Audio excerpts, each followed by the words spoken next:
Hey everyone, today on Cinematic Late we're going to be talking about Batman: A Death in the Family. Now this one was going to be a little bit different from any of the other ones. It's not really a review, so you want to make sure you stick around to the end because I have quite a bit to say, but I'll try and keep it brief.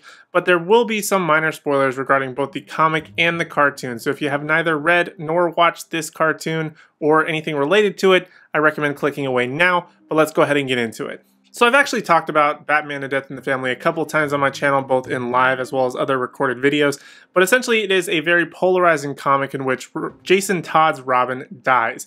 Now, he dies at the hands of the Joker. If you don't know, they had a big poll going on at the back of a comic book. You called a hotline and basically voted if you wanted Jason Todd to die or live. He ended up dying. But of course, like any comic book character, they don't stay dead for long. He did end up returning, coming back to life, and being Red Hood. Now, my experience watching Batman: A Death in the Family was not the way that it was actually intended to be consumed. So the way it was marketed was it was a sort of choose your own adventure. Now, you kind of had different scenarios play out, which Robin lives, Robin dies, Batman lives and captures Jason Todd, Batman dies, Joker gets kidnapped or taken and put back in Arkham Asylum, Joker gets killed. There's a lot of different scenarios from what I've read. Of course, I watched it on HBO Max, so my experience was quite different. In fact, it was basically just a rehash of 2010's Under the Red Hood, which is probably one of my favorite DC animated movies. It literally is just a beat-for-beat retelling of that story with a couple of added scenes included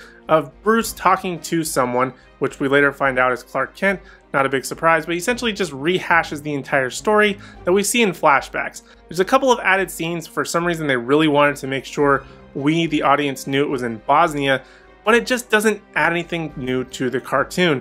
In fact, it takes away a lot because the entire runtime is mainly just that sort of recap, and it takes away a lot of even the voice actors. For example, Jensen Ackles, who did Jason Todd / Red Hood, his voice was completely not used in this at all, as well as Neil Patrick Harris as Nightwing, not used at all. The only people who were able to speak were those who were reprising their role or another voice actor took over, which I believe is the case for Clark Kent towards the end. Long story short, don't even bother to watch it. It's just, go watch 2010's Under the Red Hood.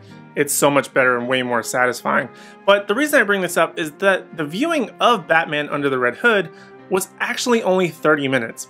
But the movie is listed on HBO Max as an hour and 30 minutes. So I was thinking, okay, maybe they're going to let me watch, even though I can't interact with the other timelines to be able to see what happens. But that wasn't the case. It was actually more considered like DC's showcase. So they actually had a bunch of other cartoons back to back, about 20 to 30 minutes apiece, that filled the rest of that runtime. And let's talk about that stuff. Now I'm going to talk about each one of these individually. There were a total of 4 cartoons. So the first one I'm going to talk about was Sergeant Rock and the Creature Commandos. Now this one was kind of interesting because I didn't really know what it was trying to have me be emotionally attached to. So it's essentially about a soldier, a sergeant as you can probably tell, who gets injured during what I believe to be World War II based on the enemies being the Nazis. So his entire regiment sort of gets taken out for unknown reasons. I guess he throws a grenade in a tank and then all of a sudden he passes out.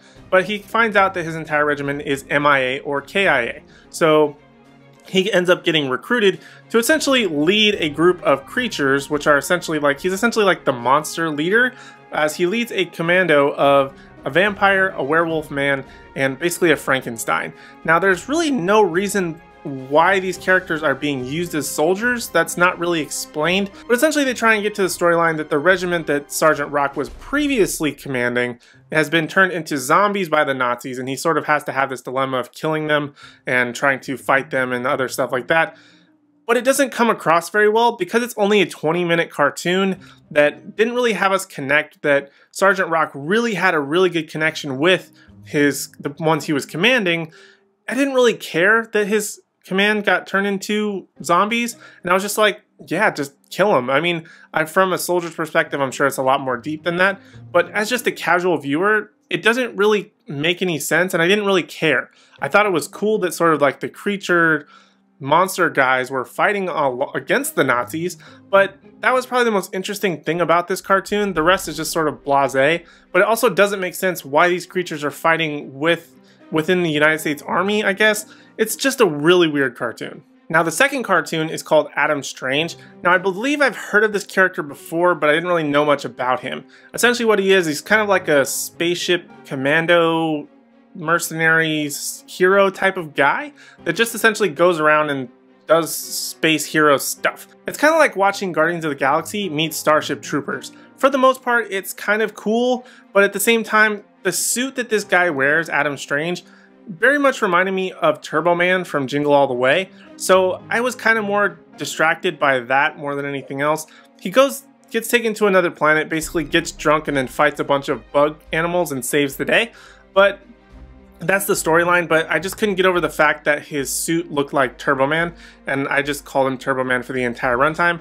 I did think it maybe had some nugget of interesting stuff in there, but this would not have been the story that I would have chosen for Adam Strange, at least from what it looked like to convey. I think there could be a good story in there, kind of like a John Carter, where it looks cool, but once you kind of start giving us more information, I kind of stopped caring very quickly. Up next is The Phantom Stranger, which is kind of like the worst one in my opinion, mainly because it's kind of just the Scooby-Doo gang makes a mistake and kind of gets into a cult, and then they all get killed by like this vampire thing.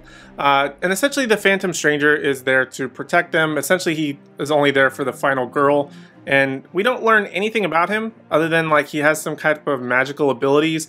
He can't go into the house, but he apparently goes into the house later to fight the vampire creature. There's really no explanation to what is happening for the majority of this movie or this cartoon, so it's just kind of confusing.